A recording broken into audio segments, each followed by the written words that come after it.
Something is out there, 25 billion kilometers from where you're sitting right now. A machine the size of a school bus, built with 1970s technology, running on less power than the light bulb in your refrigerator, is still alive, still transmitting, still sending data back from a place no human eye has ever seen, no telescope has ever reached, and no other spacecraft has ever survived long enough to explore.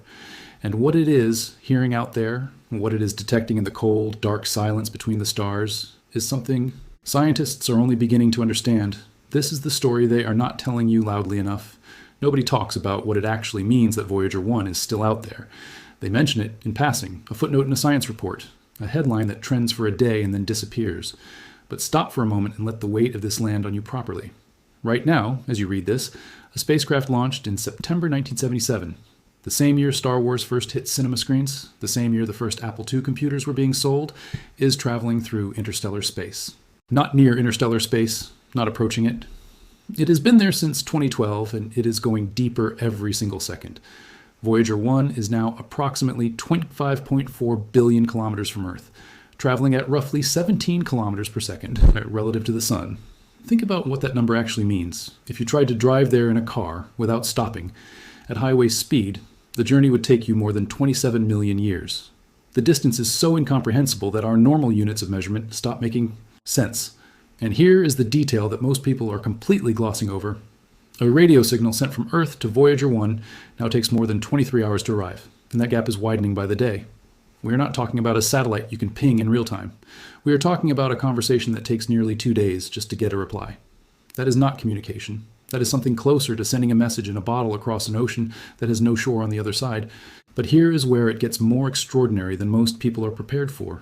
Despite the distance, despite the age, despite the complete impossibility of what should be happening, Voyager 1 is still working. It is still measuring. It is still listening to the universe around it and sending that information back to a team of engineers and scientists at NASA's Jet Propulsion Laboratory in Pasadena, California, who have dedicated their careers, in some cases their entire lives, to keeping this one small machine alive. And what that machine is detecting in the space between the stars is rewriting what we thought we knew about the nature of the cosmos itself. The story of what Voyager 1 is hearing in interstellar space did not begin recently. It began building quietly over years, accumulating layer by layer, each data transmission from 15 billion miles away adding another piece to a puzzle that humanity has never had the tools to solve before. Cornell University-led research published in Nature Astronomy confirmed that Voyager 1's instruments detected the constant drone of interstellar gas, persistent plasma waves, humming through the space between the stars. Read that again, slowly. A persistent hum, a vibration, a signal coming not from a star, not from an explosion, not from any discrete event, but from the interstellar medium itself, the thin, cold, ancient gas that fills the void between stellar systems. Scientists announced that Voyager 1 had detected a faint, monotonous hum of interstellar plasma, described by researchers as something remarkably like a gentle, steady rain. Think about what that means. We have a spacecraft that has crossed out of our solar system entirely, and it is listening to the universe breathe. The interstellar medium, a region of space so far away and so inaccessible that we have never been able to sample it directly, has a voice, a quiet one, but a real one. And Voyager 1 is the only instrument in human history positioned to hear it. Cornell researcher Stella Koch-Ocker described it as detecting the faint, persistent hum of interstellar gas in a narrow frequency bandwidth. The precision of that detection matters enormously, because what Voyager's plasma wave system was picking up between the louder solar-driven events was a baseline, a natural background frequency of the space between stars that had never been recorded before. Scientists knew that interstellar space was not entirely empty, but not to the degree this discovery indicated, with Voyager data revealing varying particle densities that defied earlier assumptions. And this is where everything changes, because this hum is not just a curiosity, it is a map. The work allows scientists to understand how the interstellar medium interacts with the solar wind, and how the protective bubble of the heliosphere is shaped and modified by the interstellar environment. In other words, by listening to the space beyond our solar system, Voyager is teaching us something fundamental about the space inside it, about the bubble that the sun creates around itself, the bubble that Earth exists within, the bubble that shields life on this planet from the full fury of galactic radiation. That bubble, the heliosphere, is not a fixed, stable boundary. It is shaped by what presses against it from the outside. And Voyager 1 is now outside it, measuring the pressure from the other side for the very first time. What most people are not seeing is the sheer improbability of the fact that we are getting this data at all, because this mission nearly went silent. In November 2023, something went wrong inside Voyager 1's onboard computer system. Voyager 1 signals stopped making sense. The spacecraft was still connected to Earth, but the data it sent was scrambled and unreadable. For months, engineers received signals from Voyager 1 the way you might receive a letter written in a language that nobody on Earth could decode. The spacecraft was clearly transmitting. It was clearly alive, but nothing it was saying made any sense. Scientists and engineers at JPL described the period that followed as one of the most technically challenging episodes in the history of the mission, which is saying something extraordinary for a mission that has been running continuously since 1977. The problem, as best as engineers could determine, lay within a single chip inside the flight data system, which had likely failed due to damage from space radiation or simply wear and tear after nearly 48 years in space. Consider what that actually requires. You have a chip that was designed and manufactured in the early 1970s, installed on a spacecraft, launched into space in 1977, and has been operating continuously through radiation, extreme cold, and the complete vacuum of interstellar space for nearly 5 decades. The fact that it lasted this long is not just impressive, it is genuinely miraculous. But the chip had finally failed, and it had corrupted the software code that packaged Voyager's data before transmission. The spacecraft could not tell Earth what it was seeing because the part of its brain responsible for composing the message had stopped working correctly. What followed was one of the most remarkable feats of remote engineering in human history. Since the damaged chip could not be repaired, engineers shifted the affected software code to a different part of the memory system. They performed software surgery on a computer 15 billion miles away. They diagnosed a hardware failure across a distance that takes a signal more than 22 hours to cross, designed a fix, sent it, and then waited nearly 2 days to find out if it had worked. On March 1st, 2024, NASA sent a specific command to the flight data system instructing it to execute software sequences designed to check for data errors, and received back a signal that was finally decipherable. The engineers who made that happen did not do it with advanced quantum computers or cutting-edge artificial intelligence. They did it with patience, expertise, and an intimate knowledge of software that was written before most of them were born. But here is where it gets worse in a way that nobody wants to acknowledge directly. Even with Voyager 1 restored, even with its instruments confirmed to be transmitting again, the clock on this mission is running out. Not because of the distance, not because of a communication failure, because the spacecraft is dying in the most fundamental physical sense. Voyager 1 relies on a radioisotope thermoelectric generator, a device that converts heat from decaying plutonium into electricity. And both the Voyager probes lose approximately 4 watts of power each year. 4 watts per year sounds like almost nothing. But over nearly 5 decades, it adds up to a catastrophic drain. The spacecraft that once had enough power to run multiple complex instruments simultaneously is now being kept alive by a power budget so tight that every single watt must be accounted for. Every decision the engineering team makes is a trade-off between keeping the spacecraft warm enough to function and keeping the science instruments running long enough to gather data. NASA turned off Voyager 1's cosmic ray subsystem on February 25, 2025, and powered down the low-energy charged particles instrument on Voyager 2 in March 2025. And then, just months later, the same fate came for Voyager 1's equivalent instrument. Mission engineers at NASA's Jet Propulsion Laboratory turned off the low-energy charged particles experiment aboard Voyager 1 on April 17, 2026. The LECP had been operating almost without interruption since Voyager 1 launched. It was vital to measuring particle density in the region beyond the heliosphere, detecting pressure fronts and regions of varying density in interstellar space. And now it is gone. The data it would have gathered is gone with it. Every day that passes without that instrument collecting information is data that no future mission, no matter how advanced, can ever recover. That window is permanently closed. That leaves only MAG, the magnetometer, and PWS, the plasma wave subsystem, as Voyager 1's final 2 operating science instruments. 2 instruments, on a craft that originally launched with 10 complete instrument packages. The stripping away has been methodical, deliberate, each shut down a calculated sacrifice to keep the remaining instruments alive a little longer. The choice of which instrument to shut off next was not made in the heat of the moment. Years ago, the Voyager science and engineering teams sat down together and agreed on the order in which they would shut down parts of the spacecraft. There is something quietly devastating about that image. A group of scientists sitting in a conference room building a ranked list of the systems they will eventually have to kill, instrument by instrument, in order to keep the last one breathing. According to informed sources, engineers hope the latest power-saving measures can keep Voyager 1 operating long enough to roll out an upgrade nicknamed the Big Bang, which could potentially allow the probe to continue exploring deeper into interstellar space and possibly even restart some of its deactivated science instruments. The name is not accidental. The Big Bang fix represents a kind of rebirth for a spacecraft that has been slowly dying.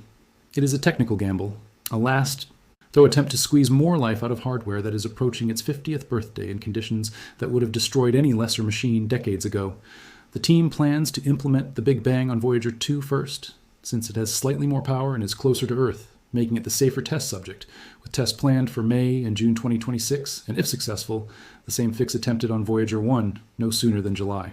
The real story is not just about engineering. It is about what is at stake scientifically. Voyager 1 is not simply a machine traveling through empty space. It is the only direct, in situ sensor humanity has ever placed in the interstellar medium. Every measurement it takes is not just a number, it is a first. The plasma wave subsystem can detect plasma oscillations and radio frequency signatures that help scientists infer the density and behavior of ionized gas in the space around. The spacecraft, and a 2021 study by Stella Acker and colleagues showed how this data could trace interstellar plasma density over a region no other operating spacecraft could sample. No telescope can do this work. No satellite in Earth orbit can substitute. The James Webb Space Telescope, for all its breathtaking power, observes the cosmos from inside the Heliosphere. Voyager 1 is the only instrument that knows from direct experience what lies outside it. And what lies outside it is strange. The interstellar medium is not the sterile vacuum most people imagine. It is not empty. It is filled with ancient gas, with plasma, with the remnants of stars that died millions of years before our sun was born. Interstellar space is dominated by the plasma, the ionized gas, that was ejected by the death of nearby giant stars millions of years ago. When Voyager 1 travels through this medium, it is passing through a kind of cosmic archaeology, the scattered ashes of stellar catastrophes that predate our solar system. And the plasma hum it detects, that faint and persistent vibration that Cornell researchers described as the sound of gentle rain, is the voice of that ancient material moving, oscillating, alive in its own quiet way. Among the most intriguing findings from Voyager 1's new data is an odd, spiky emission that does not match any known astrophysical phenomenon. Not supernovae, not gamma-ray bursts, not anything previously catalogued. That detail deserves far more attention than it has received. An emission signature from interstellar space that scientists cannot currently explain. An anomaly in the data coming from the one place in the universe where we finally have a direct sensor, and what that sensor is, returning includes something that does not fit any existing model. The conservative scientific interpretation is that it represents a gap in our current understanding of interstellar plasma behavior. But what it confirms, beyond any doubt, is that the space between stars is not a passive void. It has structure, it has dynamics, and it has behaviors we have not yet mapped. Now step back and consider the broader picture of what is happening here, because the individual facts, taken alone, do not fully capture the magnitude of this moment in human history. On November 18th, 2026, at 2:16:07 a.m. Pacific Time, NASA's Voyager 1 spacecraft will be 16,799,096 miles from Earth, exactly the distance that light travels in 24 hours. Known as one light day, making it the first human-made object to ever reach this distance from Earth. That milestone is weeks away, and it is not merely symbolic. It is a threshold that changes the practical reality of operating the spacecraft. Voyager project manager Susie Dodd described what reaching one light day means in practice. If a command is sent to the spacecraft at 8 a.m. on a Monday morning, the response will not arrive back until Wednesday morning at approximately 8 a.m. That is a 48-hour round trip for a single exchange of communication. Every command, every diagnostic check, every attempt to adjust the spacecraft's behavior requires a planning window that spans days. The team is not operating Voyager in real time. They are operating it across a gulf of time that makes real-time control physically impossible. Voyager 1 and Voyager 2 are now the only spacecraft ever to operate outside the Heliosphere, making them the sole direct in-situ sources of data from beyond the sun's protective bubble. There is no backup. There is no other mission in development that will reach this distance anytime soon. The Voyager probes represent a unique and irreplaceable scientific asset, a window into a realm of the universe that took us nearly half a century and the most ambitious space mission ever launched to access. And that window is closing. With the current power conservation plan, engineers believe the two probes could have enough electricity to continue operating with at least one science instrument into the 2030s. But they acknowledge that the Voyagers have been weathering deep space for nearly 50 years, and that unforeseen challenges could shorten that timeline. The Voyager 1 mission carries with it something else that transcends science entirely. When it was launched in 1977, it carried aboard a golden record, a 12-inch gold-plated copper disc containing sounds and images selected to portray the diversity of life and culture on Earth. Music from Bach and Beethoven, greetings in 55 languages, the sound of wind, of thunder, of surf, the cry of a newborn child. The record was the idea of astronomer Carl Sagan, who believed that if Voyager was ever found by an intelligent civilization, we should be honest about who we are and what we value. That record is now in interstellar space, carried by the same spacecraft that is transmitting the plasma hum of the universe back to us. Humanity's message to the cosmos, traveling alongside humanity's ear pressed against the cosmos, both on the same small machine, hurtling through this dark and 17 kilometers per second, getting further away every single moment. The radio signal from Voyager 1 may persist for a while as engineering communication, even after the science mission ends, but sometime in the 2030s, NASA will switch off its final instrument, ending the only signal ever sent to us from interstellar space. After that, Voyager 1 will continue traveling. It will not stop. It will not decay. In the absence of friction, in the silence of deep space, it will simply keep going. A ghost ship carrying a golden record traveling through the interstellar medium forever, long after the civilization that built it has either transformed beyond recognition or ceased to exist entirely. In roughly 40,000 years, it will pass within 1.6 light years of a star called AC plus 793888. Nobody alive today will know whether anyone is there to see it. What most people are not seeing is that Voyager 1's current situation is not the epilogue to a great story.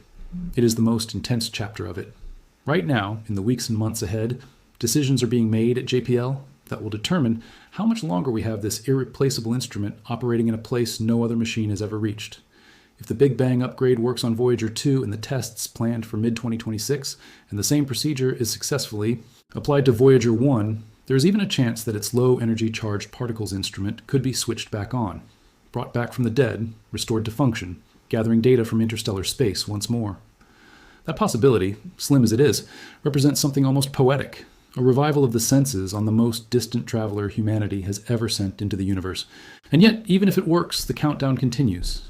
The plutonium decays at its own pace, indifferent to human hopes or engineering ingenuity.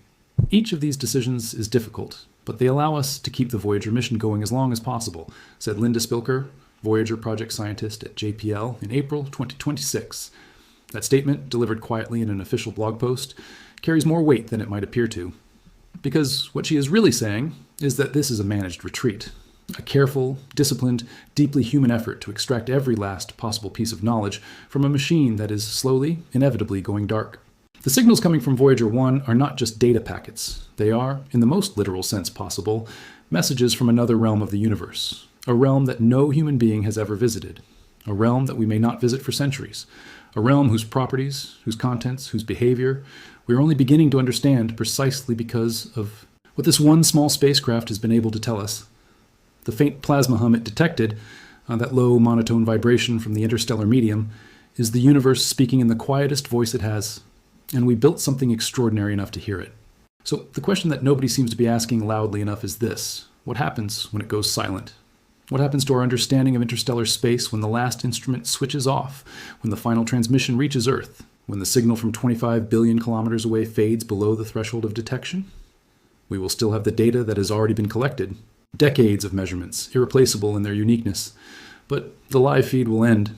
The ongoing real-time conversation with the space between stars will close, and humanity will once again be confined to the Heliosphere, looking outward from inside our sun's protective bubble, able to observe interstellar space only from a distance, never from within it. There's a future in which we build a successor, a faster probe launched with modern propulsion technology, capable of reaching interstellar space in decades rather than half a century. Scientists have proposed such missions. The Interstellar Probe concept at Johns Hopkins Applied Physics Laboratory envisions exactly that. A spacecraft launched sometime in the 2030s that could reach the Heliopause in roughly 15 years, carrying modern instruments, digital communications, and the benefit of everything Voyager has taught us. But that mission has not been funded. It has not been approved. It remains a proposal, a vision, a blueprint, waiting for the political and financial will to become real. In the meantime, Voyager 1 keeps going. It keeps transmitting. It keeps listening to that quiet hum in the interstellar medium and sending the information back across a distance so vast that the signal arrives weakened to almost nothing.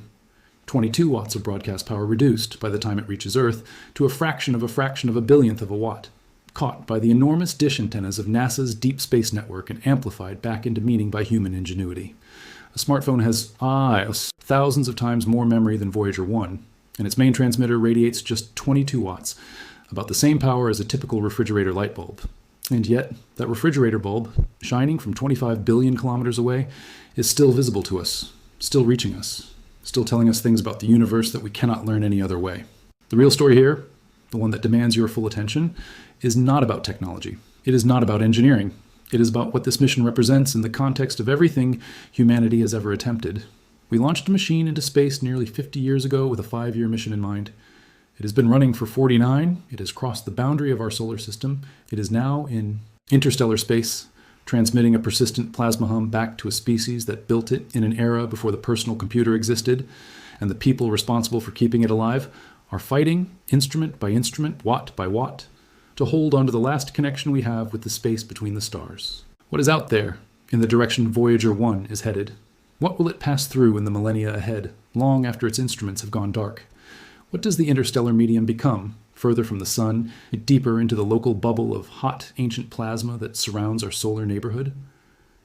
Voyager 1 measurements, taken in the local interstellar medium, have opened a window onto cosmic ray transport, on scales of tens to hundreds of parsecs, regions where the very local interstellar medium varies considerably from broader galactic averages. We are only at the beginning of understanding what those measurements mean: the anomalous emission signatures, the unexpected plasma, behaviors, the spiky readings that do not match any known astrophysical source. These are not closed questions with tidy answers. They are open invitations to discover something about the universe that we do not yet know how to ask. Voyager 1 is still out there, still moving, still listening, and the silence it is traveling into is not empty. Something is there, humming quietly in the dark between the stars, and for one brief window in the history of our species, we built something extraordinary enough to hear it. The question is not whether something bigger is coming. The question is whether we will still be listening when it does.